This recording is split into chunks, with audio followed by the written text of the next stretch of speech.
চারটি বিধানসভা কেন্দ্রের মধ্যে রানাঘাট দক্ষিণ এখন মোটামুটি একটা অশান্তি উত্তপ্ত পরিস্থিতি। বিজেপি পঞ্চায়েত সদস্য, কোথাও বিজেপি নেতা পোলিং এজেন্টের বাড়িতে হামলার অভিযোগ, বাড়িঘর ভেঙে দেওয়ার অভিযোগ, গুলি চালানোর অভিযোগ এবং দেবগ্রামেও হামলা হুমকির অভিযোগ অস্বীকার তৃণমূলের। তৃণমূল এবং বিজেপি এই দুই দলের মধ্যে এখন চলছে লড়াই। রিজু, বারবার তৃণমূলের বিরুদ্ধেই এই হামলাগুলোর অভিযোগ উঠছে। একদম বাড়ি ঘর ভেঙে চুরে চুরমার করে দেওয়া হয়েছে। কোথাও কি ওখানে বিজেপির প্রাধান্য আছে বলে তৃণমূল ভয় পাচ্ছে? বিজেপির যদি প্রাধান্য থাকে আর তৃণমূল যদি ভয় পায় আর তৃণমূল যদি আক্রমণ করে, আমি তো আগের বারেও বললাম যে শাসক দলের দিকে আঙুল তুলে দেওয়া খুব সোজা, কিন্তু আপনাদের প্রতিবেদনেই বারবার দেখছিলাম যে যাদের বাড়িতে আক্রমণ হয়েছে এটা তো পরিষ্কার কথা, তার বাড়িতে হামলা হয়েছে।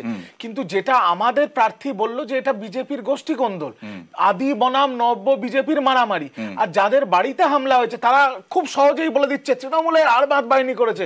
তখনই যখন আপনি প্রশ্ন করলেন যে কি করে বুঝলেন তৃণমূল, বলছে না সেটা তো বুঝতে পারছি না, সবার মুখ ঢাকা ছিল। এটা তো মানুষের সামনে প্রকাশ বোঝাই যাচ্ছে। সত্যি তাই, মানে এটা কি বলার জন্য বলা, রাজনৈতিক বাধ্যবাধকতা? শুধু অরবিন্দকে জিজ্ঞাসা করছি, আপনার কি মনে হয় বলুন একটু। ওখানে যে উনি বললেন যে হামলা করেছে তৃণমূল, আমি মুখটা দেখতে পাইনি, মুখটা ঢাকা ছিল, এবার আপনার কি মনে হয় বলুন? কি করে তৃণমূল বললেন? আমার প্রশ্ন। এবার আপনি প্রশ্ন করতে পারেন আমাকে সেটা, কিন্তু এখানে যারা বসে আছেন রিজু ছাড়া সকলেরই জানে ওটা তৃণমূলের হারমাত বাহিনী করেছে। এবার দেখুন কি হয় বলছি আমি। উনি বললেন যে উনি হচ্ছে বিজেপির ওখানে পঞ্চায়েতের সদস্য, উনি বললেন আমাকে ক্রমাগত হুমকি দেওয়া হচ্ছিল ভোটের আগের দিন রাত্রে।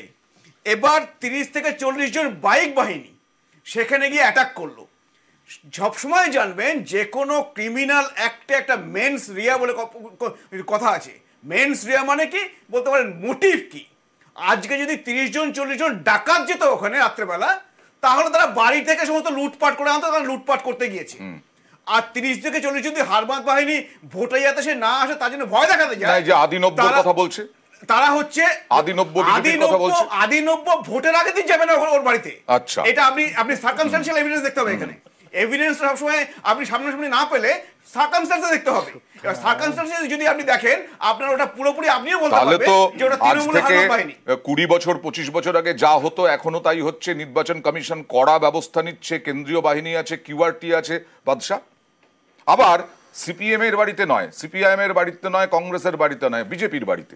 আমি শুধু একটা কথাই বলবো, এখানে যে রিজুদা বলছে না গোষ্ঠীদ্বন্দ্বের বিষয়, কার্যত এটা যে গোষ্ঠীদ্বন্দ্ব নয়, কারণ এই নির্বাচনটা হচ্ছে বিধানসভা নির্বাচন আর বাড়ি ভাঙা হচ্ছে পঞ্চায়েত সদস্য। তা পঞ্চায়েত যদি নির্বাচন হতো এটা বোঝা যেত যে পঞ্চায়েত সদস্যদের মধ্যে অন্তর্কন্দ হলো, সেখানে বোঝা যেত। কিন্তু আর আমি রিজুদাকে একটা কথা বলতে চাই যে শুরুর সময় আপনি দেখিয়েছিলেন যে সাধারণত অ্যাডভান্টেজ থাকে শাসক দল। তো এত যখন ওনারা কনফিডেন্ট, তাহলে হামলার কিসের প্রয়োজন রয়েছে? তাহলে ভাঙবার কিসের প্রয়োজন রয়েছে? গুলি চালানোর কিসের প্রয়োজন রয়েছে? কার্যত এটা প্র্যাকটিসে দাঁড়িয়েছে রাজ্যের শাসক দলের এইভাবেই নির্বাচন করতে হয়। দেবশ্রী বাবু, দেখুন মোডাল অপারেটররা দেখে তো বোঝে এটা কারা করতে পারে, এটা একটু কমন। কিন্তু দরকার কি? আমি সেটাই বলছি, প্রয়োজন কি? দরকার কি? দরকার কারণ আমি বলছি যে দুটো মতুয়া অধ্যুষিত অঞ্চল যেখানে কিন্তু বিজেপি বাগদা এবং রানাঘাট দক্ষিণ দুটো সিটে যথেষ্ট তার গ্রাসরুটে করেছে। এবং সিএ কেনই আমাদের আলোচনার মধ্যে এলো না যে এই সিএ ইমপ্লিমেন্ট হওয়ার পরে কিন্তু আরো বিজেপির ভিতটা অপেক্ষাকৃত, মানে আপনি বলছেন শান্তনু ঠাকুর বোঝাতে পেরেছেন? বোঝাতে পারুক না পারুক, দেখুন ওখানে রয়েছে কিন্তু নতুন ইমিগ্রেন্ট যারা অনেক পরে এসছে বাংলাদেশ থেকে, এবং তারা একটা এরকম নিশ্চয়ই অবশ্যই বাগদা এবং রানাঘাট দক্ষিণে মতুয়া একটা বড় ফ্যাক্টর এবং সিএ একটা ফ্যাক্টর। সেই নিয়ে আমরা পরবর্তী সময় অবশ্যই আলোচনা করব। একটা ছোট্ট ব্রেকের সময় হয়ে গেছে, ব্রেকের পরে ফিরে আসছি। সমস্ত তথ্য আপডেট নিউজ 18 বাংলায়।